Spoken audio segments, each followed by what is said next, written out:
Hey, bro. So, video games are like a blanket over your eyes.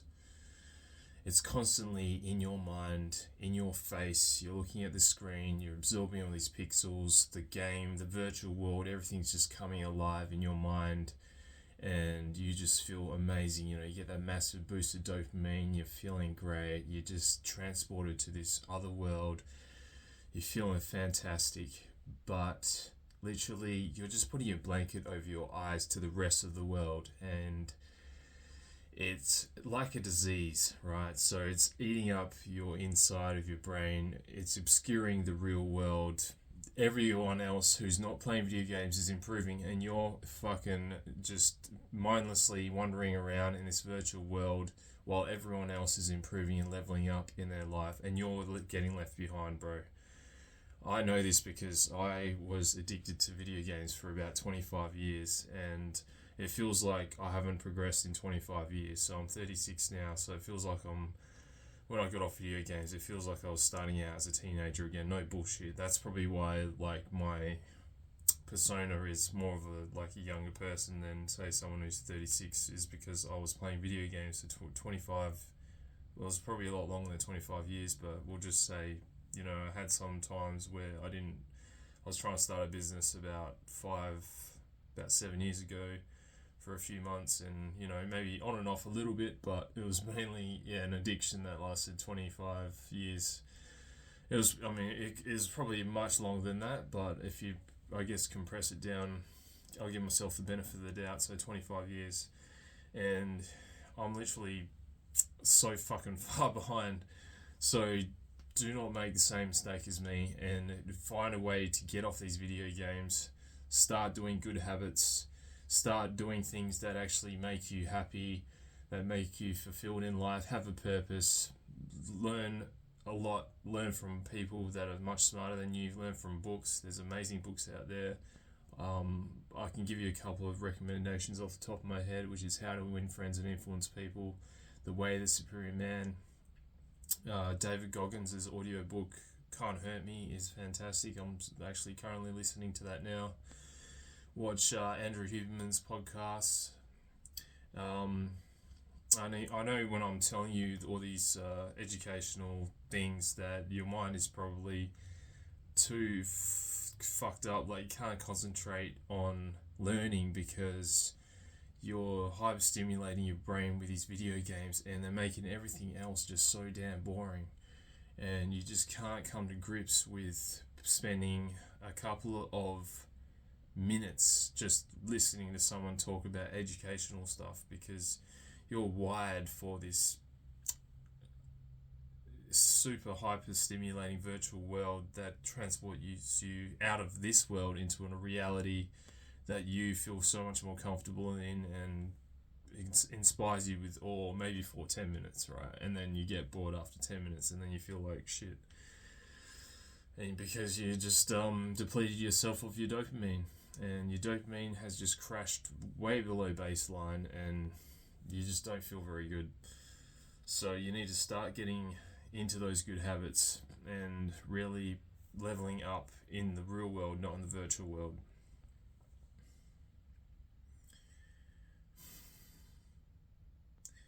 It's just a lesson coming from someone who's wasted, like the 25 years of my life playing these video games, which is really, really, I didn't know it at the time, but I'm telling you now, if you're playing video games and you're 20, maybe you're 30, bro, you gotta stop. You'll be ahead of me. You'll be ahead of a lot of people that are still playing video games. But there's a lot of people that are ahead of you because you're still playing video games. So the sooner you stop, the better it is. You just have to start incorporating good habits into your life, and then optimizing things like your sleep, your diet, your health, your exercise. Learn stuff, meditate, become present with people. Gratitude practices, so journaling, and there's also visualizations, which is actually, I've just learned that it's actually more powerful. See, like in the last 7 months, I've started self-improvement my life is exponentially just increased. I think I said that word right. It's too early in the morning and I'm still struggling to optimize my sleep too well, but I'm working on it. But yeah, just one sec. Start learning new ways to feel fantastic in your mornings, and then throughout the day, through the night, start taking stuff that makes you feel. I've just started taking athletic greens, and that, holy shit, that stuff makes you feel so much better. Even if you've got a really healthy diet like I was eating just basic ingredients, nothing processed, and it's given me a massive boost in energy and mood. It's pretty unbelievable. I only just started taking it literally 3 days ago, and I've noticed the difference already.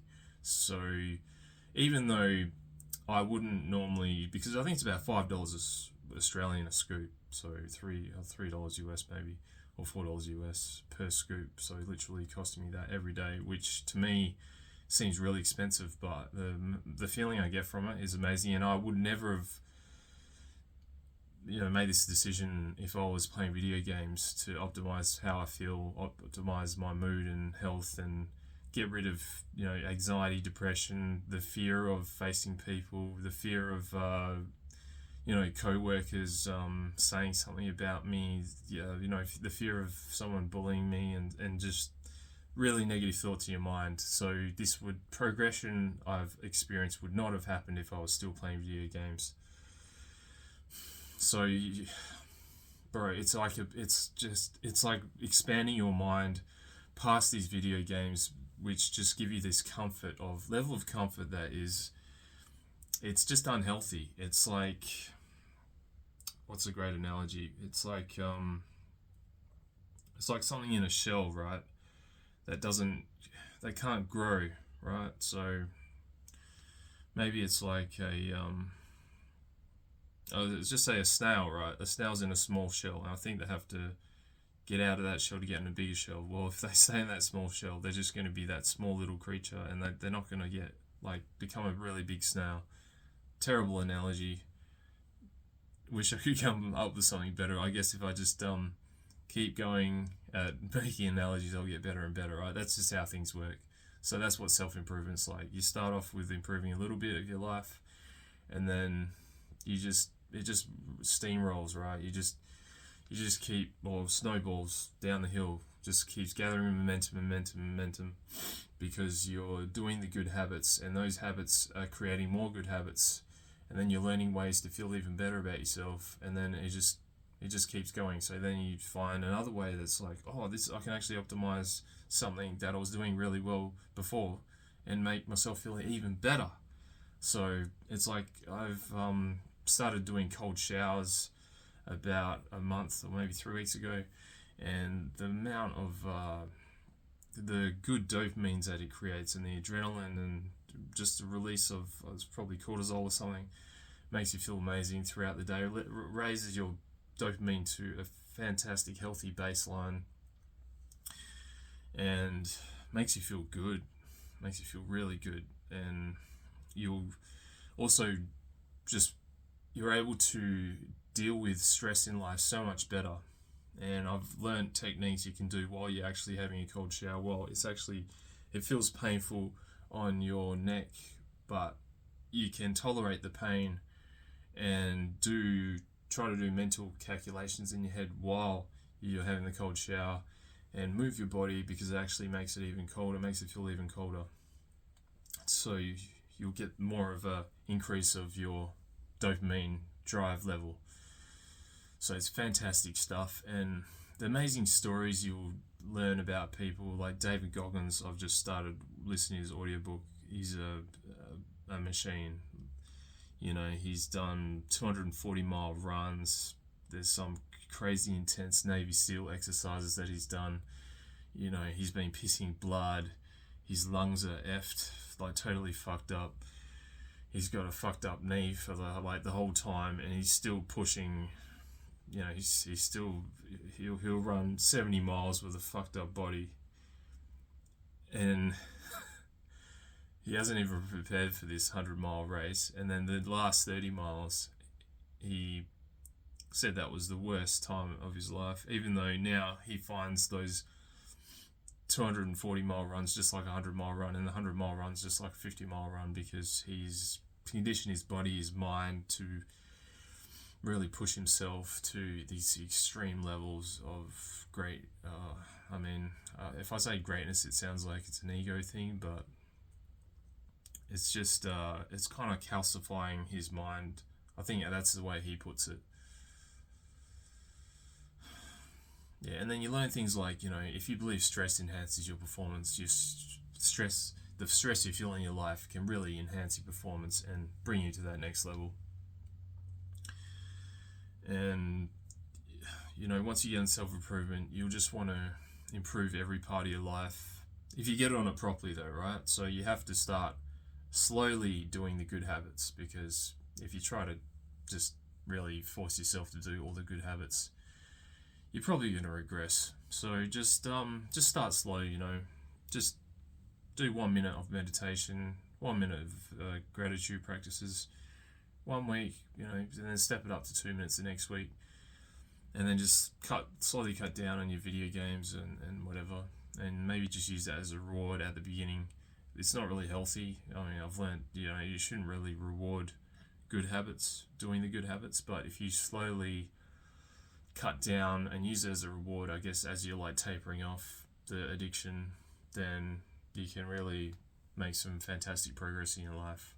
It's like I had an addiction with cardio, right? I've done 1 hour cardio for over 3 years, and I've just slowly backed it off, because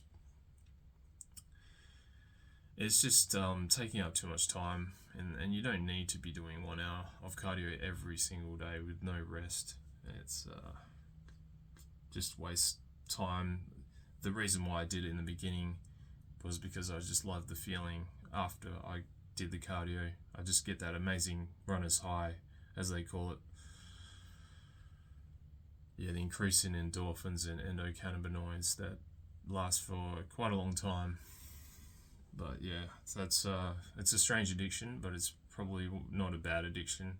But yeah, I was getting nerve damage in my leg and also my hands and my feet as well, so I had to stop. But yeah, self-improvement is an amazing thing. So take that blanket off your face, the video games that are making that blanket on your face, over your eyes, and just see the real world for how it is, and improve your life, because there are things you're afraid of doing, and you need to get out of that comfort zone and really smash past that blanket, because you're not progressing, bro. You're like literally stuck in time. It's like every hour you play video games, you're literally the same age as you are now. When you started playing the video games, so you're like, you're still a baby, bro. So, start leveling up and start smashing it. I believe in you. If you can believe in yourself, I've got hope that you can really progress in your life and make a fantastic change. I have, and it took me way too long, so don't wait, bro. Alright, love you.